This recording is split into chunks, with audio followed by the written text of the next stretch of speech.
The technology that keeps Pentagon admirals awake at night did not originate in Iranian laboratories. The guidance systems that can track a moving aircraft carrier from space did not emerge from Iranian research programs. The targeting networks that can coordinate simultaneous attacks from multiple directions did not develop in Iranian universities. This technology came from somewhere else. It came from a nation with the resources to develop the most sophisticated anti-ship capabilities on Earth. A nation that has spent 30 years preparing for a naval confrontation that would determine the fate of Taiwan. A nation that has every incentive to see American carriers neutralized in the Middle East before they could ever be deployed to the Pacific.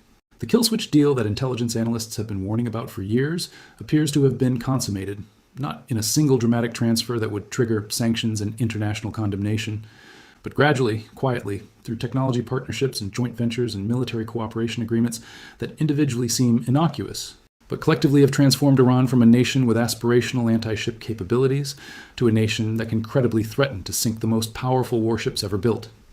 Did China just give Iran the key to sink U.S. aircraft carriers? The evidence suggests the answer is yes. The investment implications of this transfer are staggering.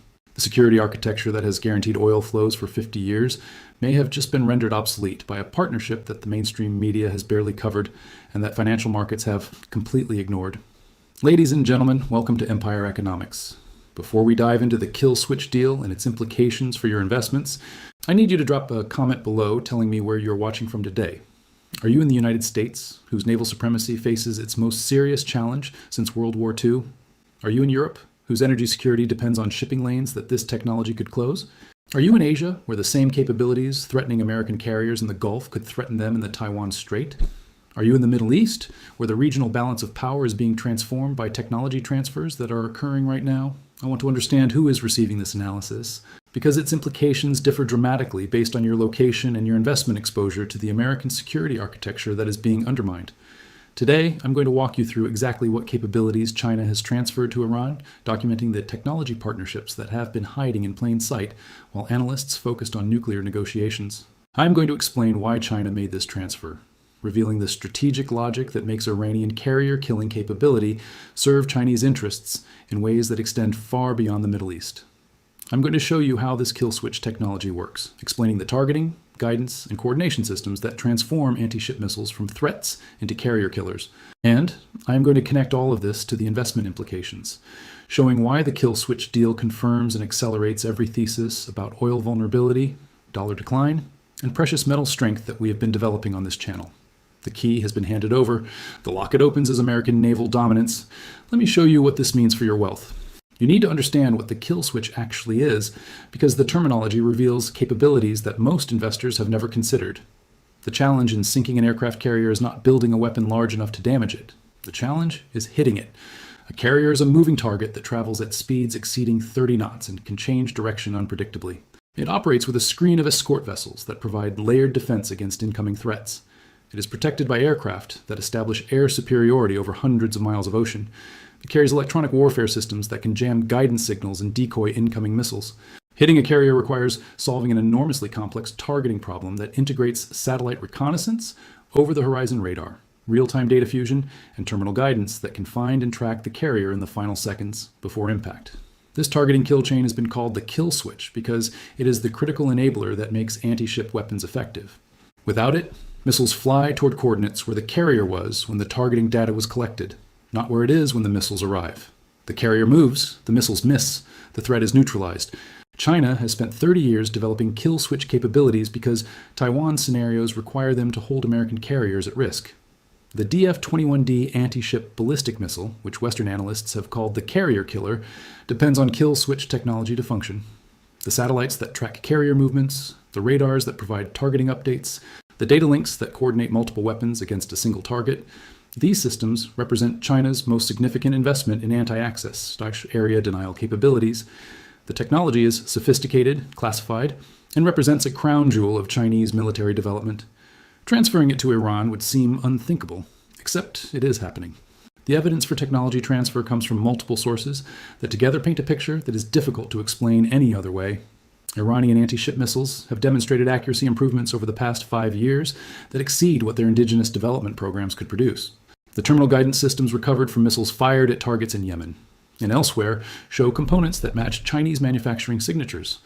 The testing patterns observed at Iranian facilities mirror Chinese development sequences in ways that suggest technology sharing rather than independent development. The Iran-China 25-year strategic partnership, signed in 2021, includes military cooperation provisions whose details remain classified, but whose scope is described as comprehensive. Intelligence assessments from multiple Western services have concluded with varying degrees of confidence that significant technology transfer is occurring. The kill switch deal may not exist as a single document, but the kill switch capabilities are arriving in Iran through channels that China has established. Connect the dots on why China would make this transfer. Chinese strategic interests are served when American naval power is tied down in the Middle East, rather than available for Pacific deployment. Every carrier positioned to counter Iranian threats is a carrier not positioned to counter Chinese threats.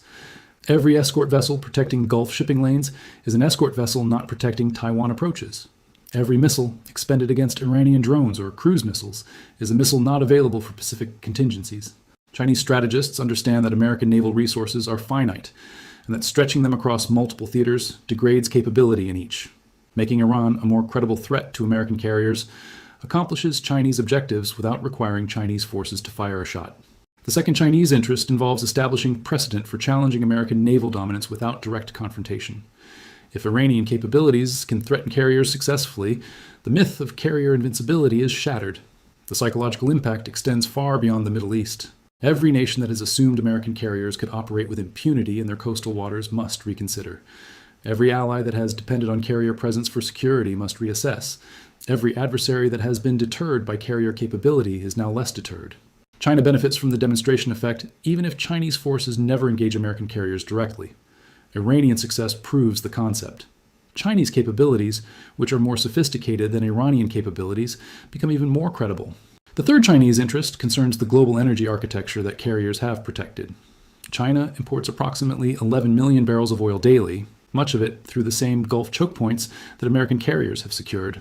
Chinese strategic planners have long recognized the vulnerability of depending on American naval protection for Chinese energy supplies. Their response has been twofold. First, develop alternative supply relationships with Russia and Central Asian producers that do not transit American-controlled waters. Second, develop capabilities that can hold American carriers at risk, ensuring that American naval power cannot be used to embargo Chinese energy imports during a confrontation. Transferring kill switch technology to Iran serves both objectives. It complicates American carrier operations in the Gulf, while demonstrating that choke point security is no longer an American monopoly. Now let me explain how the kill switch technology works, because understanding the capability reveals why it changes everything. The first component is space-based surveillance that can detect and track carrier groups across vast ocean areas. China operates the Yaogan satellite constellation that provides radar imaging, optical reconnaissance, and electronic intelligence gathering. These satellites can identify carrier signatures and establish initial targeting data that determines approximate location and heading. The transfer to Iran involves not the satellites themselves, but access to their data through shared ground stations and communication links that have been established under the strategic partnership.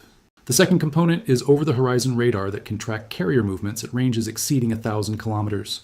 China has deployed multiple OTH radar systems along its coast that can monitor the Western Pacific. Similar technology has appeared at Iranian installations along the Gulf Coast, with technical characteristics that suggest Chinese origin. These radars provide continuous tracking that updates the targeting solution as carriers move, closing the gap between initial detection and weapons launch. The third component is the data fusion network that integrates satellite data, radar tracks, signals intelligence, and other inputs into a unified targeting picture. This network represents the most sophisticated element of kill switch technology because it must process multiple data streams in real time, resolve conflicts between different sensors, and produce targeting solutions accurate enough for weapons guidance. The processing algorithms and network architectures required for this fusion represent Chinese intellectual property that would be enormously valuable to any nation seeking to threaten American carriers. Evidence suggests these algorithms have been shared through joint research programs that are nominally civilian, but whose military applications are obvious. The fourth component is the guidance systems that take weapons to their targets in the final phase of flight. Terminal guidance must overcome jamming, decoys, and defensive fire to acquire the carrier and direct the weapon to impact. Chinese advances in imaging infrared seekers, active radar homing, and anti-jam technologies have produced guidance systems that Western analysts consider highly effective. Similar capabilities have appeared on Iranian weapons faster than indigenous development could explain. Do the math on what these capabilities mean for carrier survivability. A carrier strike group carries approximately 500 interceptor missiles distributed across its escort vessels. A coordinated attack using kill switch technology could involve dozens of weapons arriving simultaneously from multiple directions, some ballistic missiles descending from above, some cruise missiles approaching at sea level, some drones providing distraction and targeting support. The defensive systems must track all incoming threats, prioritize them correctly, and engage them successfully before any reach the carrier. The mathematics of saturation attacks favor the attacker. Not every attack would succeed, but the probability of successful attack has risen from negligible to meaningful, and that shift changes everything about how carriers can be employed. The investment implications of the kill switch deal extend across every asset class connected to Middle East stability and American power projection. The first implication concerns oil markets. Carrier presence in the Gulf has been the ultimate guarantee of shipping lane security. The implicit assumption in every barrel of oil priced from the region has been that American naval power would protect the supply chain regardless of threats. The kill switch deal undermines this assumption. If carriers cannot operate in the Gulf without unacceptable risk, they cannot protect shipping in the Gulf. The insurance rates for tankers, the security premiums for Gulf supply, the entire pricing structure of Middle Eastern oil must adjust to reflect this reduced security. The adjustment has not yet occurred because markets have not processed the capability shift. When they do, oil prices will reflect risk premiums that are not currently embedded. The second implication concerns regional power dynamics and the investments that depend on them. Saudi Arabia, the UAE, Kuwait, Bahrain, these nations have built their security architectures on American protection that carrier presence symbolized. If that protection is less reliable, their calculations must change. Some will seek accommodation with Iran rather than confrontation. Some will accelerate independent military development. Some will pursue relationships with China that offer alternative security arrangements. The realignment has investment implications across Gulf economies, from sovereign wealth fund allocations to regional development projects to currency arrangements that have assumed American dominance would continue. The third implication concerns the dollar's reserve status. American military power has been one foundation of dollar dominance. The ability to project force globally, to protect allies, to guarantee trade routes, these capabilities have supported confidence in the dollar-centered system. The kill switch deal represents another erosion of this foundation. If American carriers can be threatened by Iranian missiles using Chinese technology, the perception of American military supremacy diminishes. Central banks that have been reassessing dollar holdings receive additional evidence that diversification is prudent. The de-dollarization trend that has been building receives another impulse from revealed vulnerability. The precious metals implications follow from each of these channels. Oil price uncertainty drives inflation hedging demand for gold and silver. Regional instability drives safe haven demand. Dollar weakness supports precious metals prices through currency mechanics. The flight to safety that occurs when markets recognize capability shifts benefits the assets that have served as refuges throughout history. Gold and silver have no counterparty risk, no exposure to regional conflicts, no vulnerability to the technology transfers that are undermining paper assets. They benefit when the foundations of the existing system are revealed as less solid than assumed. The silver-specific dimension deserves attention because the kill-switch deal has implications for the energy transition that drives silver demand. When Gulf oil security cannot be assumed, when American carrier protection is less reliable, the incentive to develop alternative energy intensifies. Solar, wind, electric vehicles, these technologies that reduce oil dependency require silver for their function. The energy transition that geopolitical vulnerability accelerates is the same transition that is creating structural silver demand exceeding supply. The physical shortage we have documented compounds when strategic factors add urgency to the transition timeline. The verification of this analysis will come through observable developments. Watch for carrier deployment patterns that confirm the operational caution we have described. Watch for intelligence community assessments that acknowledge the technology transfer that has occurred. Watch for regional realignment as allies respond to change security calculations. Watch for oil price movements that begin to reflect the vulnerability premium that should attach to Gulf supplies. Watch for precious metals strength as the transmission channels we have identified begin to flow. Each development will confirm the thesis and validate the positioning we recommend. The historical parallel that illuminates this moment is the period when torpedo bombers demonstrated the vulnerability of battleships to air attack. The sinking of the Bismarck, the destruction of Fort Saint-Zide. These events revealed that the dominant naval weapons of the previous era were vulnerable to new technologies that had been developing in parallel. The kill switch deal represents a similar inflection.